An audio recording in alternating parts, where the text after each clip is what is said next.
Hi friends, welcome to my channel study point.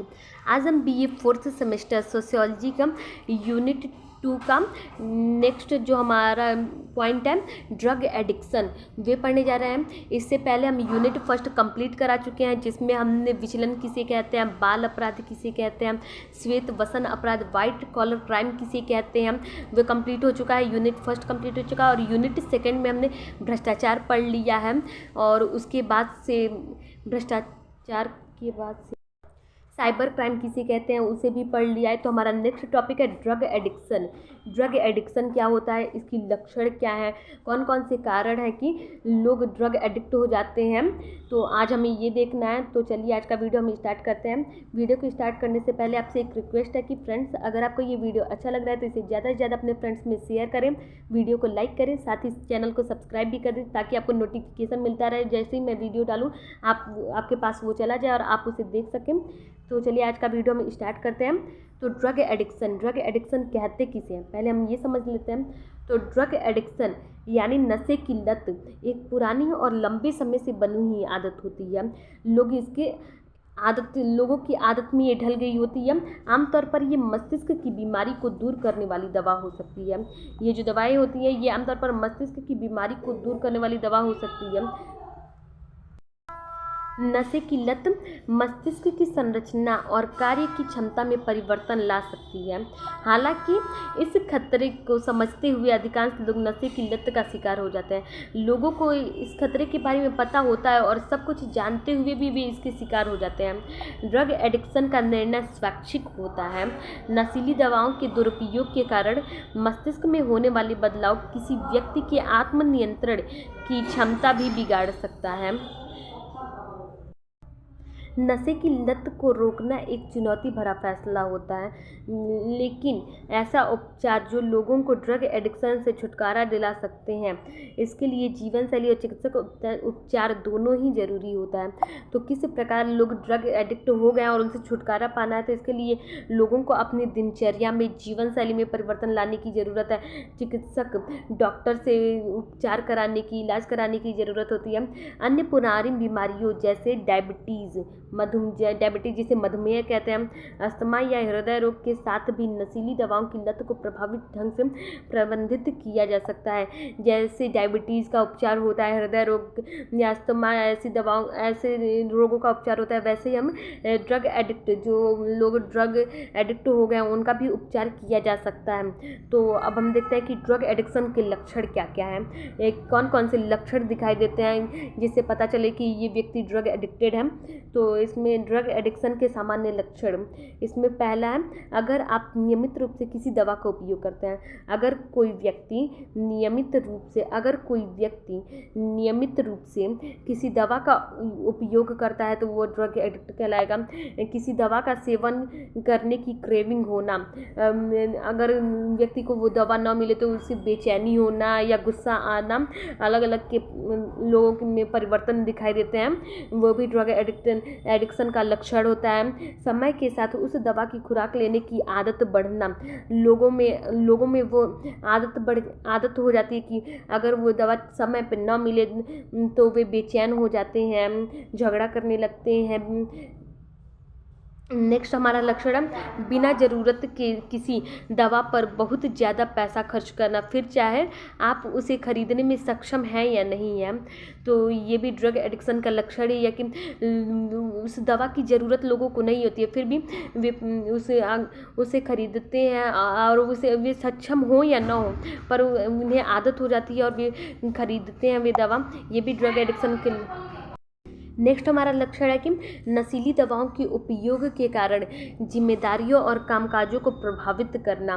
लोग नशीली दवाओं का उपयोग करते हैं जिससे वे नशे में हो जाते हैं और वे अपने कामकाज और जिम्मेदारी को पूरा नहीं करते हैं। ये भी ड्रग एडिक्शन का लक्षण है। नेक्स्ट हमारा लक्षण है कि दवा का सेवन करने के बाद कोई अपराध करना, जैसे चोरी, डकैती, गाली गलौज, मारपीट आदि, ये सभी ड्रग एडिक्शन के लक्षण हैं। नेक्स्ट हमारा लक्षण है कि बिना ज़रूरत और न चाहते हुए भी आपका मन उस दवा की खुराक के लिए आपको फोर्स करता है। तो ये ड्रग एडिक्शन का सबसे मेन लक्षण यही है कि व्यक्ति को उस दवा की ज़रूरत नहीं होती और व्यक्ति न चाहते हुए भी अपने मन को उसके लिए नहीं मना पाता है या अपने मन को कंट्रोल नहीं कर पाता है कि उसे वे दवा नहीं लेनी है। तो ये ड्रग एडिक्शन का सबसे बड़ा लक्षण यही है कि व्यक्ति न चाहते हुए भी उस दवा से छुटकारा नहीं पाता है और उस दवा की खुराक के लिए बेचैन होता है। अब हमने देख लिया कि ड्रग एडिक्शन के लक्षण कौन कौन से हैं, क्या क्या लक्षण दिखाई देते हैं ड्रग एडिक्टेड लोगों में। अब हम देखते हैं कि कौन कौन से ऐसे कारण हैं जिससे व्यक्ति नशीली पदार्थों या ड्रग एडिक्ट हो जाता है, कौन कौन से कारक इसके लिए जिम्मेदार हैं। तो सबसे पहले हम समाज में रहते हैं तो सामाजिक कारक देखेंगे कि कौन कौन से ऐसे सामाजिक कारक हैं जिसके द्वारा व्यक्ति नशीले पदार्थों या ड्रग जैसी चीज़ों का यूज़ करने लगता है। तो सबसे पहले हम सामाजिक कारक देखते हैं। सामाजिक कारक में कि घर में अस्थिर वातावरण और दिन प्रतिदिन के झगड़े। अगर घर का वातावरण सही नहीं होगा और दिन प्रतिदिन झगड़े होंगे तो भी व्यक्ति नशीली पदार्थों की तरफ अग्रसर होते हैं। दूसरा हमारा सामाजिक कारक कि काम के अधिक बोझ के कारण माता पिता द्वारा बच्चों को पर्याप्त समय न दे पाना। माता पिता द्वारा बच्चों को पर्याप्त समय न दे पाना भी बच्चों को नशीली पदार्थों की तरफ अग्रसर करता है। उनको कंट्रोल करने के लिए कोई नहीं होता है, समझाने के लिए कोई नहीं होता है। तो ये भी एक हमारा सामाजिक कारक ही है कि माता पिता द्वारा बच्चों को पर्याप्त समय न दे पाना। नशीले पदार्थों के उपयोग का महिमा मंडन, स्कूल कॉलेजों में अत्यधिक प्रतिस्पर्धी वातावरण आदि किशोरों को नशीली पदार्थों के प्रति सुभेद्य कर देता है।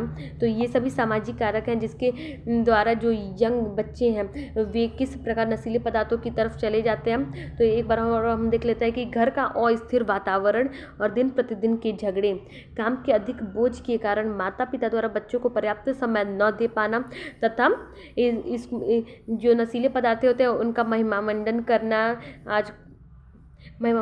नेक्स्ट है स्कूल कॉलेजों में अत्यधिक प्रतिस्पर्धी वातावरण। ये सभी कारण मिलकर बच्चों को या किशोरों को नशीले पदार्थों के प्रति अग्रसर कर देते हैं। दूसरा हमारा है आर्थिक कारक। कौन कौन से आर्थिक कारक जिम्मेदार हैं जिसके द्वारा व्यक्ति नशीले पदार्थों का यूज़ करने लगता है। तो आर्थिक कारक में हम देखते हैं कि गरीबी, बेरोजगारी आदि के कारण उत्पन्न हताशा और अवसाद व्यक्ति को नशीले पदार्थों के लिए सुविधा बना देते हैं। तो आर्थिक कारकों में मेन यही है कि हताशा और अवसाद।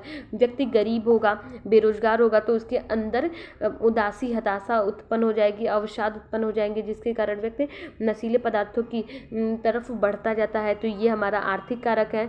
नेक्स्ट हमारा है कि कौन कौन से ऐसे राजनीतिक कारक हैं। तो राजनीतिक कारक में हम देखते हैं कि नशीले पदार्थों का व्यवसाय बहुत लाभदायक होता है। जो भी ये अल्कोहल के बिजनेस होते हैं इनमें बहुत ही प्रॉफिट होता है। तो इसमें यही कह रहा है कि नशीले पदार्थों का व्यवसाय बहुत ही लाभदायक होता है। फलतः अनेक राजनेता भी ड्रग माफियाओं के साथ मिले होते हैं। तो राजनेताओं का भी समर्थन इन्हें प्राप्त होता है जिसके कारण ये इनका व्यापार अच्छा चलता है। नेक्स्ट हमारा कि नशीले पदार्थों की आसान उपलब्धता।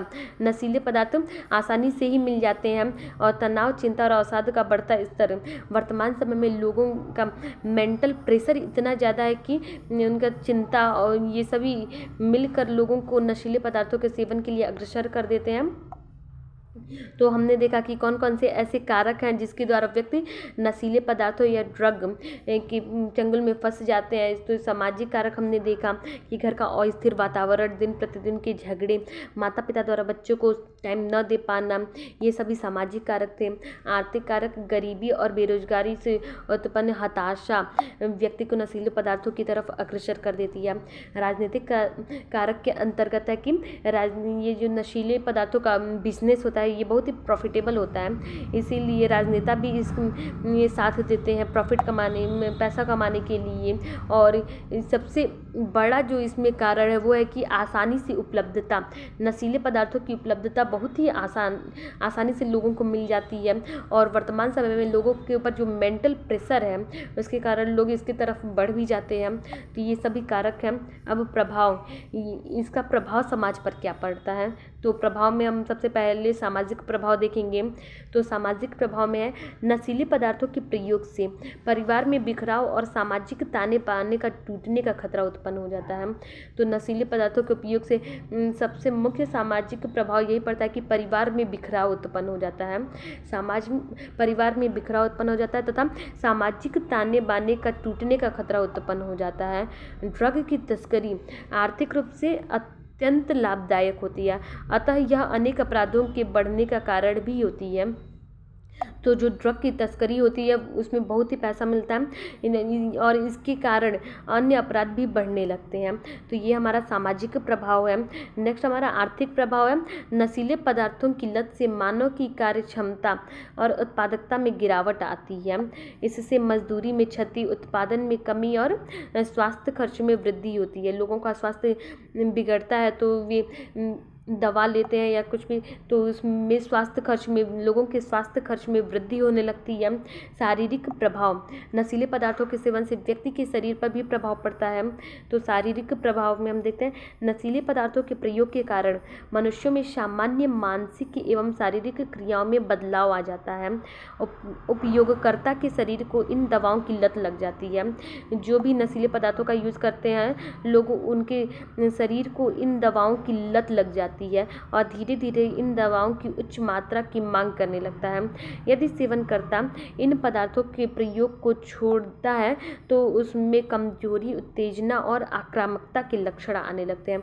व्यक्ति के शरीर में कमजोरी हो जाती है, उत्तेजित हो जाता है, आक्रामकता, गुस्सा करने लगता है, ये सभी लक्षण दिखने लगते हैं। नेक्स्ट हमारा है कि नियंत्रण, कैसे हम इसको नियंत्रण कर सकते हैं। तो इसमें हम देखते हैं कि नियंत्रण, ड्रग एडिक्शन को नियंत्रण कैसे किया जा सकता है। तो परिवार व्यक्ति की प्रथम पाठशाला है। तो इसमें कहा जाता है कि व्यक्ति की प्रथम पाठशाला परिवार, व्यक्ति का परिवार ही होता है। अतः मादक पदार्थों या नशीले पदार्थों के सेवन को रोकने हेतु परिवार द्वारा महत्वपूर्ण भूमिका निभाई जा सकती है। तो व्यक्ति का पहला पाठशाला या पहला स्कूल व्यक्ति का परिवार है। तो परिवार ही व्यक्ति के जो ये ड्रग एडिक्टेड हो गए हैं या नशीले पदार्थों का सेवन को रोकने का जो महत्वपूर्ण भूमिका है वे परिवार द्वारा ही निभाया जाता है, क्योंकि कई बार व्यसनी की नशे इनकी लत के लिए उसका परिवार उत्तरदायी होता है। परिवार में फूट या झगड़े के कारण भी व्यक्ति नशीले पदार्थों का यूज़ करते हैं। अतः परिवार का दायित्व है कि वह अपने बच्चों की उपेक्षा न करे, उचित इच्छाओं आकांक्षाओं को पूरा करने का प्रयत्न करे, वह उन्हें ऐसे साथियों से दूर रखे जो नशा करते हों। तो इसमें यही कह रहा है कि परिवार को अपने बच्चों को पर ध्यान देना चाहिए, उन्हें समय देना चाहिए, उनकी उचित इच्छाओं की पूर्ति करनी चाहिए, ताकि साथ ही उनकी जो भी फ्रेंड्स हैं उनको भी देखना चाहिए कि वे बच्चे कैसी संगति में रह रहे हैं, क्योंकि संगति का असर जरूर बच्चों पे पड़ता है। तो इनमें ये भी देखना चाहिए कि बच्चे कैसी संगति में रहते हैं। पश्चिमी सभ्यता से ओतप्रोत परिवारों में नशा करना आधुनिकता का पहचान माना जाता है। अतः परिवार के सदस्यों को चाहिए कि वह ऐसे झूठे दिखावे से दूर रहें तथा परिवार का वातावरण शांत, प्रेमपूर्ण, पारस्परिक स्नेह एवं आदर से परिपूर्ण होना चाहिए। तभी बच्चा परिवार के प्रति लगाव महसूस करेगा और वे ऐसे गलत कार्यों की तरफ अग्रसर नहीं होगा। तो नियंत्रण में हमने देखा कि परिवार का सबसे महत्वपूर्ण भूमिका होती है और परिवार ही ऐसे लोगों को जो गलत रास्ते पर चले गए उन्हें वापस ला सकता है। नेक्स्ट हम देखते हैं कि और क्या क्या हम उपाय कर सकते हैं जिससे इन लोगों को वापस समाज में सही नागरिक बनाया जा सके। तो नशा मुक्ति केंद्रों की संख्या में वृद्धि करना चाहिए। इसमें पहला सुझाव, हम इसमें सुझाव दे सकते हैं कि कौन कौन से सुझाव या निष्कर्ष में हम लिख सकते हैं कि जो ड्रग एडिक्टेड लोग हैं उन्हें कैसे सही किया जा सकता है। तो इसमें पहला है कि नशा मुक्ति केंद्रों में वृद्धि की जानी चाहिए तथा इनमें समेकित दृष्टिकोण, चिकित्सा, योग, मनोवैज्ञानिक संबल आदि के माध्यम से नशीले पदार्थों की लत को छुड़ाने का प्रयास किया जाना चाहिए। तो पहला हमारा सुझाव हो सकता है कि नशा मुक्ति केंद्रों की संख्या में वृद्धि करना चाहिए। दूसरा है प्रभावी और सस्ते पुनर्वास केंद्रों की स्थापना की जानी चाहिए। ऐसे पुनर्वास केंद्रों की स्थापना की जानी चाहिए जो प्रभावी भी और साथ ही सस्ते भी हो, ताकि जो गरीब लोग हैं जो ऐसे नशीले पदार्थों के चंगुल में फंस गए हैं वे भी इन केंद्रों पर जाकर अपने सही रास्ते पर वापस आ सकें और सही जीवन व्यतीत कर सकें। नेक्स्ट हमारा है कि कार्यशालाओं, नुक्कड़ नाटकों, मीडिया आदि के माध्यम से जागरूकता अभियान चलाना चाहिए।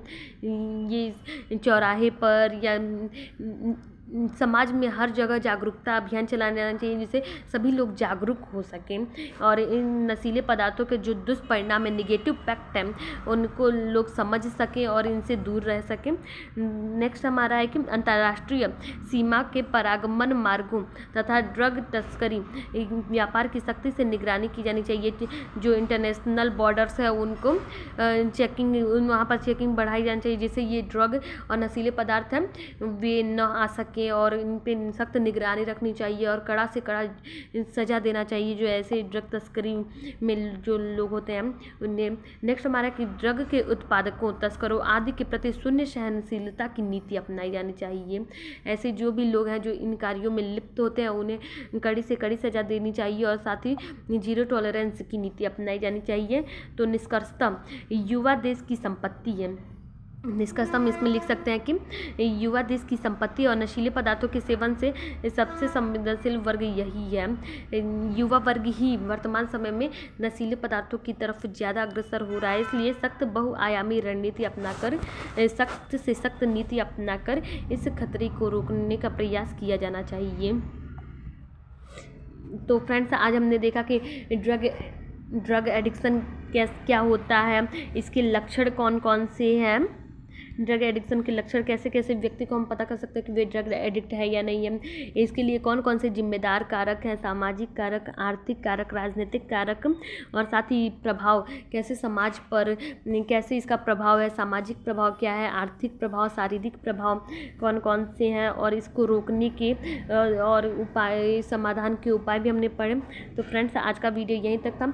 अगर आपको ये वीडियो अच्छा लगा हो तो इसे लाइक करें, शेयर करें, साथ ही सब्सक्राइब भी कर दें। Thank you.